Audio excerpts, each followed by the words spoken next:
Hey, Liron here. Let me show you how I paint these itty bitty onions. So we have some lighter ones and some red ones, whatever, all sorts of colors. The way I like to approach these things, this is a tiny piece of paper, as you can probably tell, really small. Did a quick sketch. Doesn't really matter how you get your sketch into paper, just get it there. But the way I like to start these is, for example, look at how we have this really nice highlighty area right in the middle. So I can just pre-wet. There is some sediment, as always, in my water, but it's not going to be really, it won't matter for the purpose of our result, let's just say. So for the lighter ones, it's kind of how I begin. Now, let's bring in a bit of yellowness. I'm using whatever leftovers I have on my palette. I'm doing this to prove a point, just to show you, you really don't need much. Okay, this is really wet, by the way. See the sheen? There we go. Really, really wet paint. I have some leftovers opaque paint here. It's fine. You know, I watched this post by someone who said the key to understanding watercolor is to understand the different properties of all paints. And I am sorry, I'm reading this. I'm like, who cares? It doesn't matter one bit. You can, you can learn about the properties of paint. If you think it'll improve your results, definitely go ahead and do that. But in my experience, that's not what makes paintings look good. Learning about the properties of the different paints. It can help, don't get me wrong. Anything helps, right? Any knowledge you have, any understanding you have will help. But my question is, where, and what I'm doing here, I'm varying. I added more red rather than yellow, and that will make an orange. Now, I'm not trying to mix the exact same orange I'm seeing. I'm just going for a beautiful orange, okay? That's what I often do. I don't really care about painting the exact color I see, and check it out. Let me show you some of the mixing action really up close. See, I'm just placing some of this paint here. There we go. Check it out. Don't dab too much, because that will make the paint maybe move a little too much. Just do a swoop, a swipe of the brush. The thing that gets you to paint beautiful paintings has more to do with your ability to paint freely. Get some basic understanding of colors and pigment and whatnot, but the real difference will come in the form of having the freedom to paint however you want. And that is something that I can't really teach. What I can do best is inspire you to just be comfortable with doing that. Look at this beautiful highlight. Right in the middle. And here's another quick tip for you. Instead of expanding this wash, and let's just get rid of some of these. See here, just make this a little more like so, leaving that highlight. Instead of expanding this wash right now, let me zoom in a bit. Instead of holding it up, we'll just zoom in. Instead of expanding this wash, how about we make use of it while it's still wet? So I'm going to mix a somewhat cool dark to contrast a bit with what I have here. And look at this, the shadow. Just kind of place that in. See? The benefit of doing it this way is you do get some looser edges that help tell the story a bit better. Now, this is kind of a high exposure picture, so you get shadows that are much stronger than the actual onions, which I like. I like that effect, like a flash effect. And see these little leaks into the paint? In fact, I think they are wonderful. I think they're almost a blessing. Look, I'm touching the edge where it's still wet, but I'm not lifting. I'm just moving my brush constantly. If I start lifting, yes, I might be in trouble. But because I don't lift and I constantly move my brush across the paper, what this does is it makes the two edges blend really nicely. See this? This is a really nice little effect. By the way, we still have time. If you do want to darken some of the details on the onions, you can. So let me get a bit of, again, yellow and a bit of this. Just create that same orange. And check it out. I can just go over this section right here with one swoosh. one fell swoosh, as they say. Here I don't really feel like I have to. I could maybe just really towards the edge. You could establish a bit of darkness here, and here you can dab because there is an inherent texture, so who cares, right? To bring out some texture is fine. And then look at this. Okay, so let's do the same kind of approach. The white in the middle, we'll leave white, and we'll just start getting the paint. Now look, most people, the mistake they make is they use what many people call T, right? This is T consistency, and you never graduate to a thicker paint. So this goes much darker. In fact, let me add some violet. And this should go much, much darker. And many just never get to that necessary darkness. So how do you expect your painting to read well and to look right if you're too scared to even darken, you know? So go ahead and darken it as much as necessary. Worst case, you can lift. Worst case, you can paint a new one, honestly. But this has stopped so many people from just seeing their watercolor success. Let's close the gap on the highlight. See? Looks wonderful. We can even start expressing a few of the more advanced kind of light and shadow situation we're seeing. So I'm going to darken, but try and keep this. See, I add in still a lot of pink and, you know, violet just to make it not so much a black, but a darker version of the colors I have been using, right? There's a bit of opaque paint there too. So check it out around these areas. I'm going to push it a little darker. There's some reflected light almost there. See, there's a reflected light pattern. Let's try and get here. Here it goes a little darker and goes over here. There we go. See, just a bit of light spread out across the scene. In fact, I think this can be more towards the quinacridone, right around here, rather than a black. And as this starts to dry, it'll start making more sense.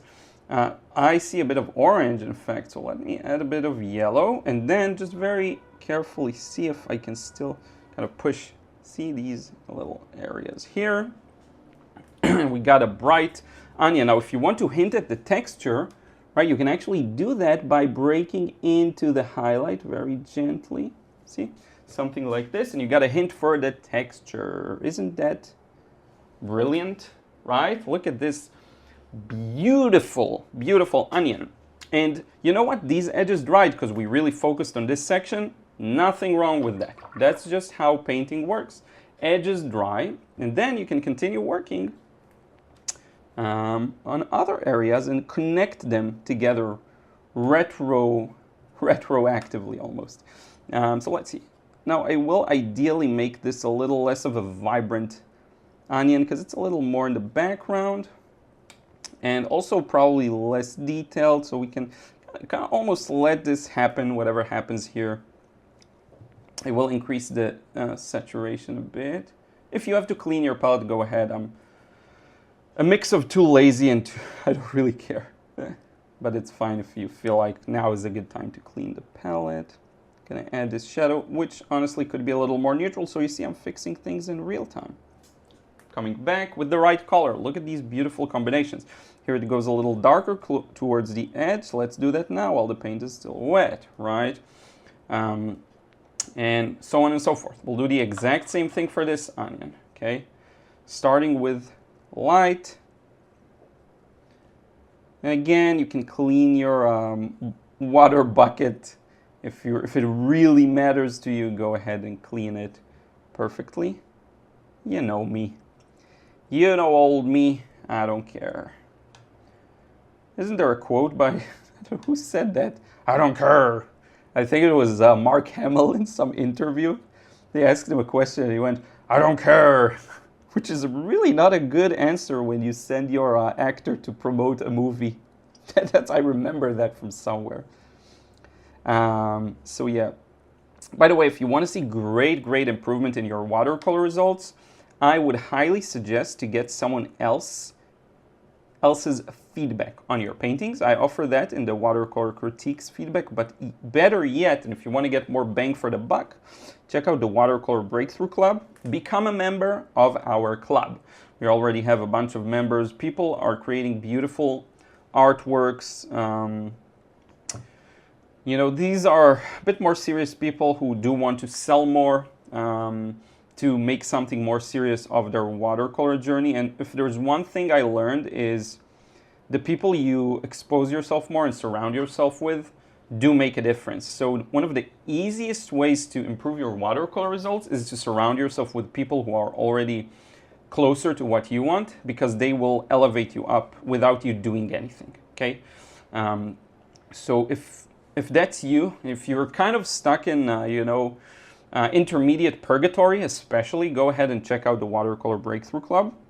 It's going to be the first link probably in the description box. I would love to have you there. There's a community. You get to send me a painting every month for critique. So you get my eyes and other people's community benefits. So I would highly recommend you join. I did talk about this a couple of times before. I'm running an early bird promo. So this means that if you join now, before I launch officially with the final price, you get it for a much better price. The price that, I don't know, at the time of you're watching this video, it may change because the date has passed, but at the time of recording this, it is $59 a month, or you can get it for $608 a year. This might change, again, because it depends on when you watch the video and whether I make changes, but this is the best, and I mean it, the best time to get in. I'm gonna launch with the official price in a couple, 2 weeks or so, something like that. And then this price is gone forever. So if you want to get my personal critiques on your painting, not group critique, if you want to stop, you know, struggling on your own, let me hold you by the hand and help you get there. You're just far more, see, I wanted to touch this here, but I kind of like the way it looks. I'm not going to ruin it. I'll just not. Sometimes you have to know when to be a little careful and kind of not do stuff. Preserve what's working, right? I've been doing weekly live streams in the Watercolor Breakthrough Club. That's another perk. You get exclusive live streams, things I demonstrate that I don't demonstrate here. A bit of a higher, I would say, level of nuance with what I'm painting and what I'm showing you. This is more of the same, right? You see, it's just, if you have that mindset right and you're just free in your painting, you will do really, really well, right? You see, I don't need a lot of space on my palette too. I'm working with this very limited space. You don't need much more. But I think if you really want to get there, now is a really good time to join. Just stop struggling on your own. You can solve your watercolor problems really fast, especially if you have. So look at what I've been doing for the past decade, right? I've been making content, right? And teaching and selling courses and selling paintings. If that's what you want, the best way to get it is to actually get it closer to me, because that will show you how I do things. I share a lot of stuff there. They're a little more nuanced. So, you know, if you're serious about watercolor and you do want to, if it sounds like a nice experience to have, to be able to sell your paintings and have them, you know, paint something that you truly enjoy. That's one of the biggest things. Like, you have no idea. I mean, some of you have that idea, but you have no idea how fun it is to just be able to sit down and paint something with complete freedom, with complete, you know, I'm not bound by anything. I can do things however I want. I can paint according to my style. And are there better painters than me? Of course there are. But you know what? It doesn't matter. What matters is I know what I'm doing. And it's only a matter of time till, if you look, again, if you like to look at dry ranking, who's better, who's more skilled, I'll definitely be among the top. You know, it's a bit, I think it's a bit, what do you call it? It's not considered a nice thing to say, but I just feel like it's the truth, you know? So I'm saying it. And if you want to get in on that, I would highly recommend you join the club. Exclusive live streams, community, my personal critique of a painting of yours. That's what I wanted, a bit more of this orangey red. Doesn't get much better than this, right? If you want to achieve your watercolor success. Again, this feeling is wonderful.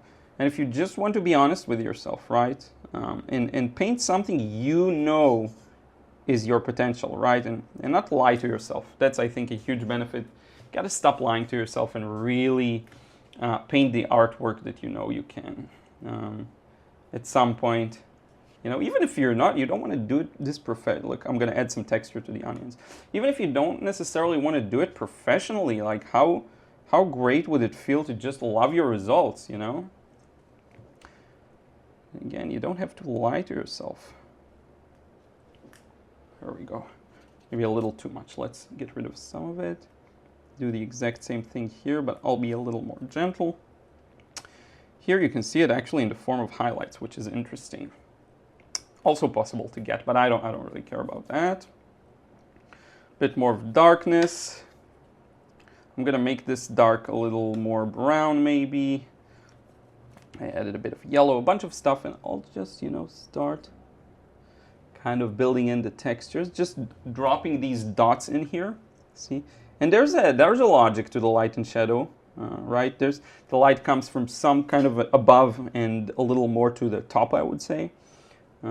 So you do get the stronger shadows on this side right here, right? You can be minimal with this stage. Honestly, I just like there's a kind of a hair here, an onion hair, right? But it doesn't motivate me to just put tons of details. What motivates me far more is to create something like this that is so beautiful and so free and is just a perfect little painting, you know? So I'm gonna sign this once I'm able to reawaken my brush here. My favorite signing brush is this Lebenson rigger brush. Now let me make this a little orange actually. Let's sign with a bit of orange. I don't know, just to add a bit more color to the bottom here. So yeah, thank you so much for watching. I hope you gained something out of this. Freedom is everything. Freedom will allow you to go realistic on your paintings. Freedom will allow you to achieve whatever it is you want. Even in realism, there's a strong degree of freedom, and any artist you kind of look up to has achieved that kind of a thing. Let me do this just for fun. The light has changed a bit from the window. I like the warmer light earlier, but yeah. Hope you enjoyed this one. Hope you'll give the club a try real soon. Again, depending on when you watch this, we're launching with the official price. Become a pioneer. People are really great there. There's a lot of community activity already. There's going to be some interesting perks. There's going to be some merch, perhaps. You'll see me rocking a shirt soon, I think. But in any case, thank you so much. Don't forget to let me know in a comment your thoughts on this. If you have any questions, I always appreciate that. I want to thank everyone who supports me over on Patreon. If you want to receive credits at the end of the videos, this is how you do that. The names go by fast. I hear from some people that it's a little hard to sometimes notice when their name is up. My apologies about that, but there's a lot of you, so thank you so much. I'm super grateful. And yeah, we'll talk to you again soon. Take care.